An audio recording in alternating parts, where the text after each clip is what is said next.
ओम नमः शिवाय। नमस्कार दोस्तों, मेरे चैनल वेदम कथा में आपका स्वागत है। तो आज मैं आपके लिए कार्तिक मास का 34वां अध्याय लेकर आई हूँ। तो आइए, अध्याय कुछ इस प्रकार है। ऋषियों ने पूछा, हे सूजी, पीपल के वृक्ष की शनिवार के अलावा सप्ताह के शेष दिनों में पूजा क्यों नहीं की जाती?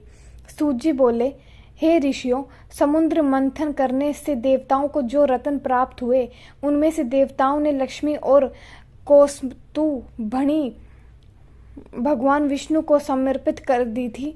जब भगवान विष्णु लक्ष्मी जी से विवाह करने के लिए तैयार हुए तो लक्ष्मी जी बोली, हे प्रभु, जब तक मेरी बड़ी बहन का विवाह नहीं हो जाता तब तक मैं छोटी बहन आपसे किस प्रकार विवाह कर सकती हूँ।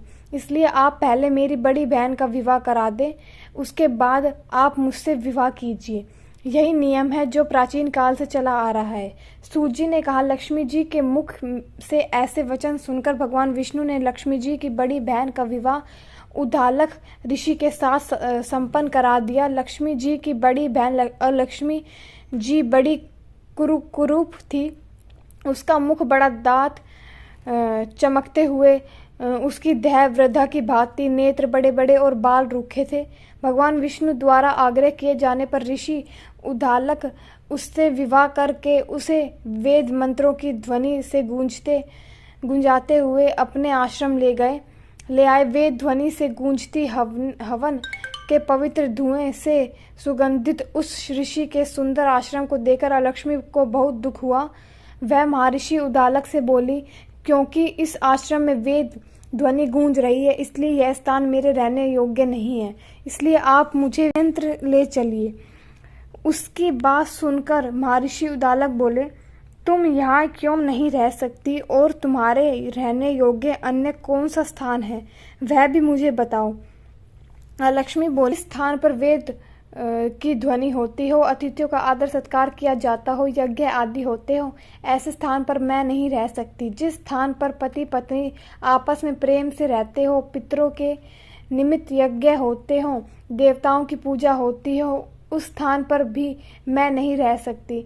जिस स्थान पर वेदों की ध्वनि न हो, अतिथियों का आदर सत्कार न हो, यज्ञ न होते हो, पति पत्नी आपस में कलेश करते हो, पूज्य वृद्धों सत्पुरुषों तथा मित्रों का अनादर होता हो, जहाँ दुराचारी चोर परस्त्रीगामी मनुष्य निवास करते हो, जिस स्थान पर गायों की हत्या की जाती हो, मद्यपान ब्रह्महत्या आदि पाप होते हों, ऐसे स्थानों पर मैं प्रसन्नतापूर्वक निवास करती हूँ।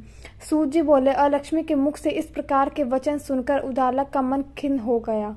वह इस बात को सुनकर मौन हो गए। थोड़ी देर बाद वे बोले कि ठीक है, मैं तुम्हारे लिए ऐसा स्थान ढूंढ दूंगा। जब तक मैं तुम्हारे लिए ऐसा स्थान न ढूंढ लूं, तब तक तुम इसी पीपल के नीचे चुपचाप बैठी रहना। महर्षि उद्दालक उसे पीपल के वृक्ष के नीचे बैठाकर उसके रहने योग्य स्थान की खोज में निकल पड़े। परंतु जब बहुत समय तक प्रतीक्षा करने पर भी वह वापस नहीं लौटे तो लक्ष्मी विलाप करने लगी।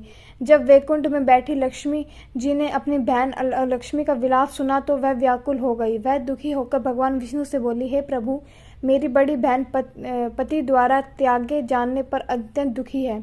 यदि मैं आपकी प्रिय पत्नी हूँ तो आप उसे आश्वासन देने के लिए उसके पास चलिए। लक्ष्मी जी की प्रार्थना पर भगवान विष्णु लक्ष्मी जी सहित उस पीपल के वृक्ष के पास गए जहाँ लक्ष्मी बैठकर विलाप कर रही थी।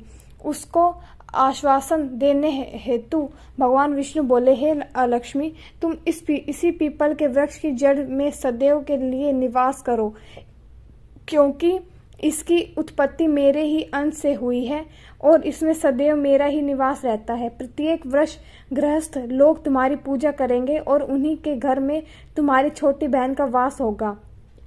स्त्रियों को तुम्हारी पूजा विभिन्न उपहारों से करनी चाहिए। मनुष्य को पुष्प, धूप, दीप, गंध आदि से तुम्हारी पूजा करनी चाहिए, तभी तुम्हारी छोटी बहन लक्ष्मी उन पर प्रसन्न होगी। सूजी बोले, ऋषियों, मैंने आपको भगवान श्री कृष्ण, सत्यभामा तथा पृथु नारद का संवाद सुना दिया है, जिसे सुनने से ही मनुष्य के समस्त पापों का नाश हो जाता है और अंत में वैकुंठ को प्राप्त करता है। यदि अब भी आप लोग कुछ पूछना चाहते हैं तो अवश्य पूछिए, मैं उसे अवश्य कहूँगा। सूजी के वचन सुनकर शौनक आदि ऋषि थोड़ी देर तक प्रसन्नचित्त वहीं बैठे रहे। तत्पश्चात वह लोग बिंद्रानारायण जी के दर्शन हेतु चल दिए। जो मनुष्य इस कथा को सुनता है या सुनाता है उसे इस संसार में समस्त सुख प्राप्त होते हैं। धन्यवाद। ओम नमः।